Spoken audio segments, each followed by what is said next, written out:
Gue tuh gak habis pikir adik gue bakal beruang penuh 20 juta. Iya kak. Kan waktu itu saya lagi pingin beli laptop. Nah itu di toko tuh harganya 23 juta. Terus katanya Catherine, temennya ada yang jual tuh harga miring. Jadi cuma kena 20 juta. Dan karena Catherine teman saya dari SMA, ya udah saya percaya aja gitu. Saya kasih uang saya 20 juta ke Catherine. Tapi Catherine-nya malah ngilang gak tahu kemana. Terus di kontak juga gak aktif terus nomornya. Terus gimana? Saya sebenarnya udah coba sih tanya ke teman-teman saya juga yang satu SMA sama Catherine. Cuman merekanya justru beberapa itu juga kena tipu sama Catherine. Dan kita semua nggak tahu sekarang Catherine kemana.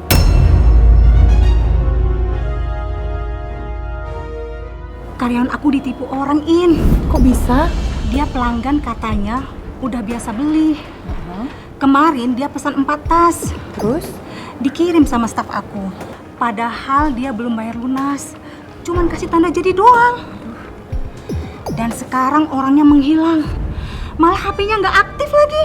Tahu nama lengkapnya sama alamatnya? Namanya Catherine Yulia. Bener-bener keterlaluan. Sampai-sampai gue nggak tahu kelakuan adik gue seperti itu. Jadi pertama-tama atas nama pribadi dan keluarga saya minta maaf atas kelakuan adik saya. Karena menurut saya adiknya sangat-sangat keterlaluan. Tapi mengenai kerugian dan uang yang dibawa pergi, saya pasti akan ganti. Ini kartu nama gua. Nanti tinggal lu hubungin gua aja buat gua ganti rugi. Iya. Kalau gitu gua cabut dulu ya.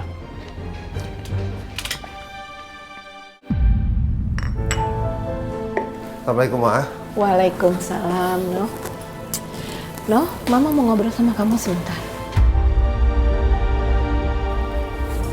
Ada apaan, Ma? Jadi tadi pagi itu Al datang ke klaster kita. Dia ngobrol sama satpam yang namanya Pak Ijal itu. Ngobrol sama Pak Ijal buat apa, Ma? Mama sempat ngobrol sih sama Pak Ijal, terus katanya dia sama Randy lagi menyelidiki tentang pembunuhannya Roy.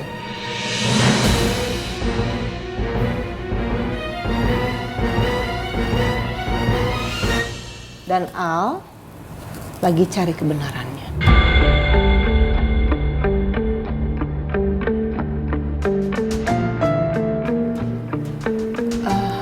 No, Mama kok jadi kepikiran ya? Al sama mamanya Rosa, kenapa ya mereka tuh percaya banget sama Andin kalau Andin tuh nggak bersalah? Sementara dulu kenapa kita nggak cari tahu kebenarannya? Kita langsung percaya kalau Andin pelakunya. No, Mama tuh jadi kepikiran, no.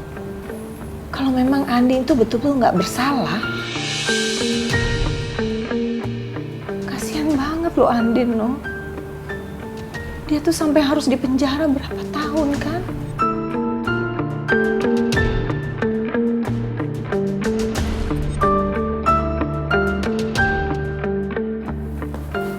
Kamar dulu, Ma.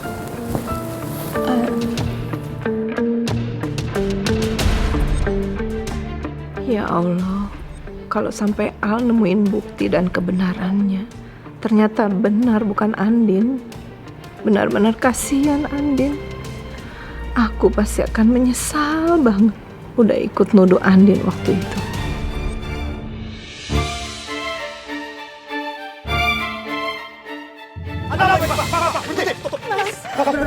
Mas, tolongin aku, Mas.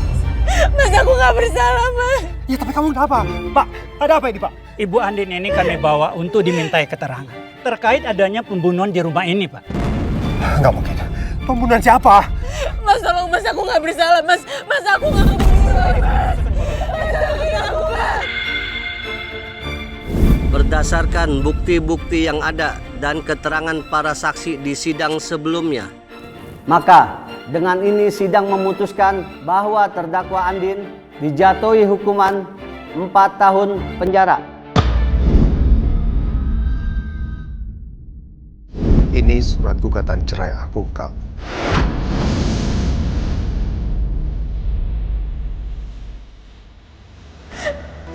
Enggak, Mas. Mas, aku gak mau, Mas. Mas, kalau Mas yang ngecerain aku, Mas. Mas, aku disayang banget sama Mas. Aku cinta sama kamu, Mas. Ya Allah, apa ini benar? Kalau memang bukan Andin pelakunya, lalu siapa pelakunya?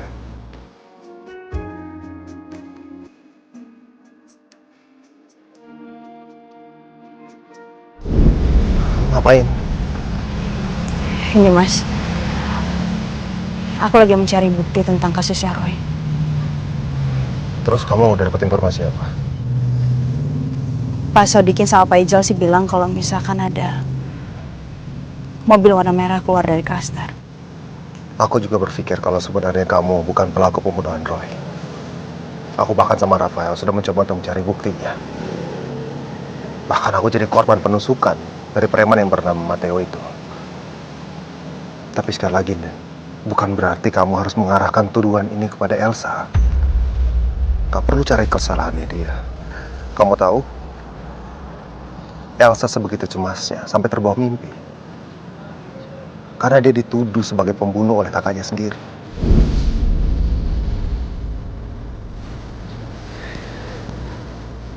Gimana kalau semuanya memang benar?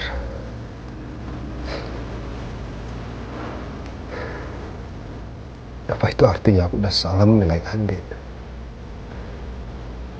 Karena percaya begitu aja putusan pengadilan kalau Andin sudah membunuh Roy.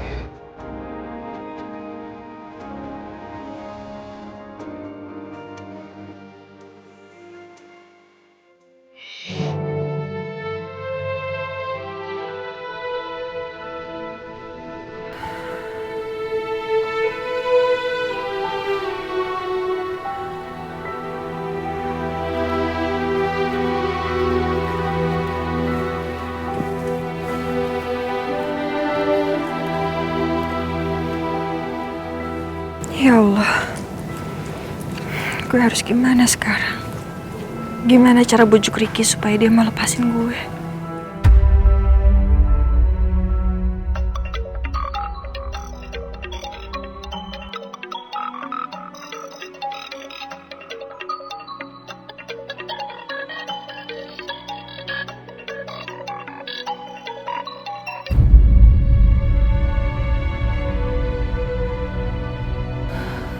Teleponnya malah di-reject.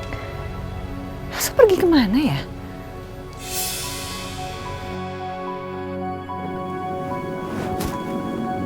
Mama gak bisa bantuin gue. Apalagi papa.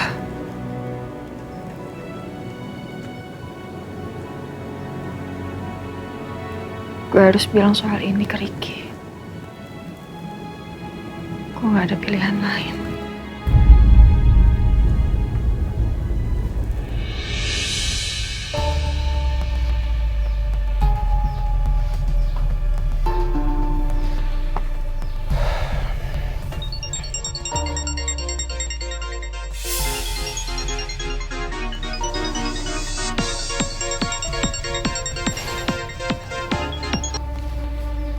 Halo cantik.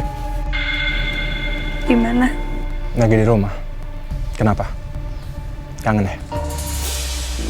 Gue mau ketemu sama lo, ada yang perlu gue ngomongin. Ya udah lo ke rumah gue aja. Gue selalu punya waktu buat lo. Nggak kayak suami lo.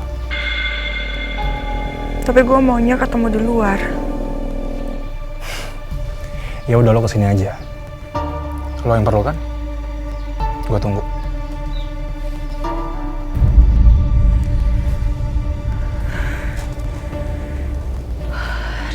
Ricky, bener kan? Kalau dia tahu gue butuh dia pasti besar kepala. Ngeselin banget sih. Terpaksa gue harus ke rumah dia.